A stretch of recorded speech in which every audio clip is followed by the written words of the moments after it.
এবং এই স্বৈরাচারী শেখ হাসিনা তাকে কিভাবে তিলে তিলে মৃত্যুর দিকে ঠেলে দিয়েছে।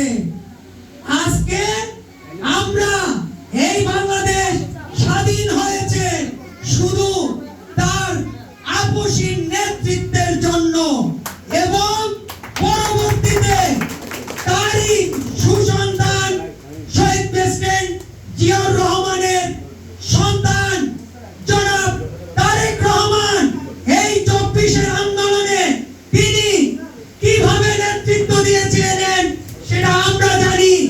আমরা তারই নেতৃত্বে তারই নির্দেশনায় আমরা ঝাঁপিয়ে পড়েছিলাম ওই শেখ হাসিনাকে এই বাংলাদেশ থেকে বিতাড়িত করতে এবং আমরা এই বাংলাদেশ থেকে শেখ হাসিনাকে বিতাড়িত করেছি ইনশাআল্লাহ। আজকের এই স্বাধীন বাংলাদেশ, আমাদের এই বাংলাদেশের আমাদের সরকার, আমাদের মাননীয় প্রধানমন্ত্রী জনাব তারেক রহমান, তারই হাতকে আপনারা শক্তিশালী করবেন এবং এই বরিশালে 30টি ওয়ার্ডের মধ্যে অন্যতম ওয়ার্ড এই 27 নম্বর ওয়ার্ড।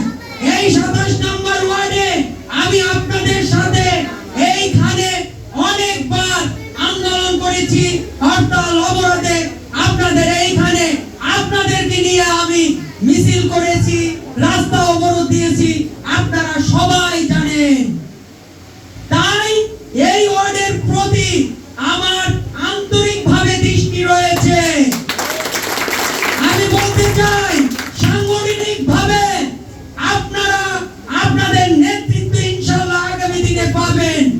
আপনারা জানেন এই যে 30টি ওয়ার্ডের কমিটি, আমি কিন্তু সেজন্য আপনাদের সাথে যুদ্ধ করেছি।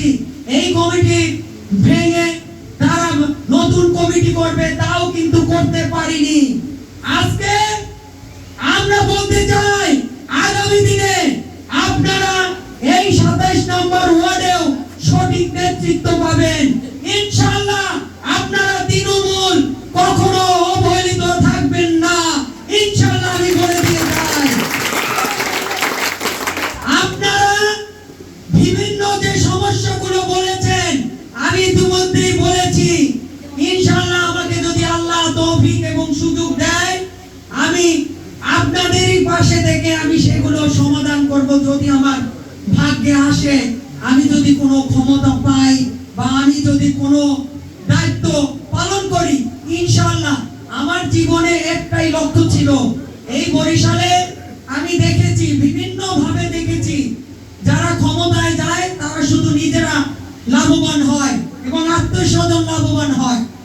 কিন্তু আমার কথা হচ্ছে আমি যদি কখনো এই জায়গায় এই নেতৃত্ব দেই তাহলে আজকে আপনাদের সামনে বলবো, আমার কথা হচ্ছে বরিশালের প্রতিটা মানুষ যাতে ডাল ভাত খেয়ে বেঁচে থাকতে পারে আমি সেই ব্যবস্থা ইনশাআল্লাহ করব।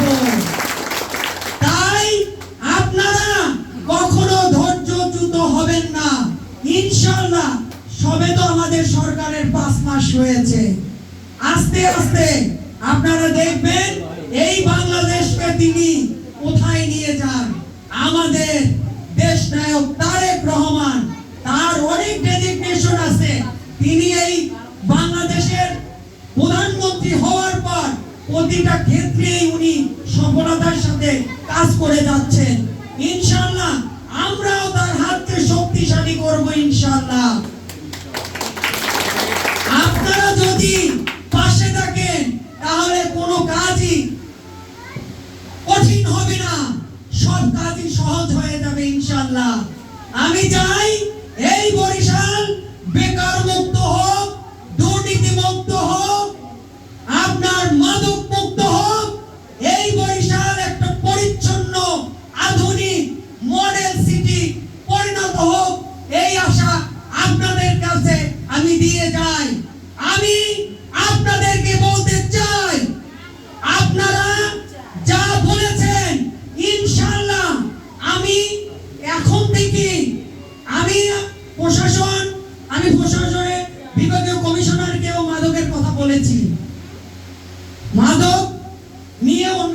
করছেন এবং আমরাও সহযোগিতা করছি। মাদকের ব্যাপারে সবাই সোচ্চার। মাদক মুক্ত বরিশাল হবে ইনশাআল্লাহ। দুর্নীতি মুক্ত বরিশাল হবে। এই বরিশালে কোনো দখলদার দখলবাজি থাকবে না, চাঁদাবাজি হবে না। এই বরিশাল শান্তির বরিশাল হবে।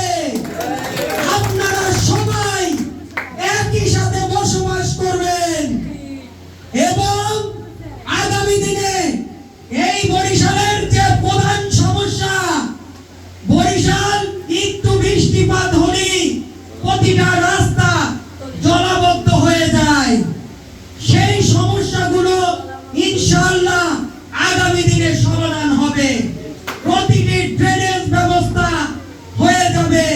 এই বরিশালে জলাবদ্ধতা থাকবে না ইনশাআল্লাহ।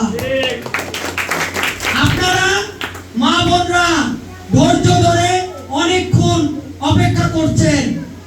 আপনাদের এই বরিশালে অচিরেই ফ্যামিলি কার্ড আসবে।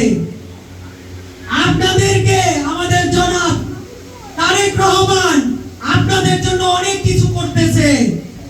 আপনাদেরকে ফ্যামিলি কার্ড দিচ্ছে, ওই পরিবারের কিন্তু নেতৃত্ব আপনাদেরই হাতে তুলে দিচ্ছে।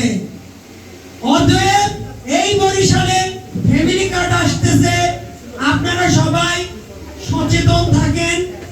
আপনারা ইনশাআল্লাহ যারা অভাব অনটন, যারা অসহায় রয়েছে, তাদেরকে আমাদের মাননীয় প্রধানমন্ত্রী আগে ফ্যামিলি কার্ড দিবে এবং ধারাবাহিকভাবে ফ্যামিলি কার্ড পর্যায়ক্রমে আসবে আপনাদের মাঝে।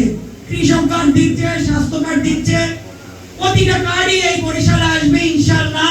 আপনারা ধৈর্য ধরে এই আমাদের প্রধানমন্ত্রী জনাব তারেক রহমান যে কাজগুলো করে যাচ্ছেন, ইনশাআল্লাহ আপনারা তার সুফল পাবেন ইনশাআল্লাহ। নির্বাচনী আমাদের যে প্রতিশ্রুতি ছিল, সেই প্রতিশ্রুতি সে সফলভাবে পালন করছে। তাই সবাই আবারও আপনাদেরকে ধন্যবাদ জানিয়ে আমি আমার বক্তব্য শেষ করছি। বাংলাদেশ জিন্দাবাদ, জাতীয়তাবাদী দল জিন্দাবাদ। শহীদ জিয়া অমর হোক, খালেদা জিয়া অমর হোক, তারেক রহমান জিন্দাবাদ জিন্দাবাদ। আজকের মতো এখানেই শেষ করলাম। আল্লাহ হাফেজ। আপনারা ধৈর্য সহকারে সবাই একটু ভিতরে ঢুকুন। আমাদের